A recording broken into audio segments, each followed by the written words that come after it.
Assalamualaikum warahmatullahi wabarakatuh. Perkenalkan, nama saya Marina Sri Rahayuningsih dari Departemen AKK atau Administrasi Kebijakan Kesehatan, Ilmu Kesehatan Masyarakat, Kuningan. Nah, di sini saya akan menjelaskan mengenai materi manajemen strategi dengan tema implementasi strategi. Nah, seperti yang kita ketahui bahwa implementasi strategi ini biasa disebut sebagai rencana operasional atau operational planning. Mengapa? Karena terdiri dari sejumlah aktivitas ataupun program-program yang melibatkan sumber daya manusia itu sendiri dan dengan didukung oleh pelaksanaan yang serta anggaran atau budget yang cukup dari perusahaan tersebut. Nah, unsur-unsur tadi itu 3P dan 1B, di mana 1P pertama ada program, people, prosedur, dan budget. Implementasi strategi ini ada yang berhasil dan ada juga yang kurang berhasil. Dikatakan berhasil ataupun sukses jika didukung oleh motivasi dan kerja keras oleh seluruh karyawan ataupun manajer yang berada di perusahaan tersebut. Nah, tetapi dikatakan tidak berhasil ataupun kurang berhasil jika tidak didukung oleh komitmen manajemen dan antipati terhadap suatu perubahan.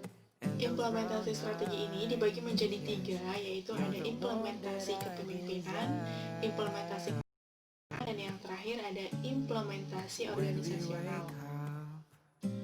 Adapun hubungan strategi struktur menurut Chandler, di mana strategi baru itu dirumuskan. Ketika sudah dirumuskan, barulah timbul suatu masalah yang terjadi di dalam administrasi tersebut. Nah, ketika timbul suatu masalah, turunlah kinerja dari si organisasi tersebut. Ketika kinerjanya itu menurun, dibentuklah struktur organisasi yang baru. Ketika sudah dibentuk menjadi organisasi yang baru, pasti si kinerja dari organisasi tersebut itu akan meningkat kembali. Nah, itulah bagaimana si strategi dan struktur itu saling berhubungan. Nah, adapun karakteristik ataupun perbedaan dari strategi. Yang pertama, formulasi strategi yaitu memposisikan daya sebelum tindakan.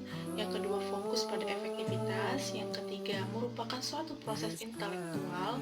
Yang keempat, perlunya keterampilan intuitif dan analisis yang baik. Yang kelima, perlu koordinasi di antara berbagai individual. Lalu, implementasi strategi ini, yang pertama, mengelola daya selama tindakan. Yang kedua, fokus pada efisiensi. Yang ketiga, merupakan suatu proses operasional.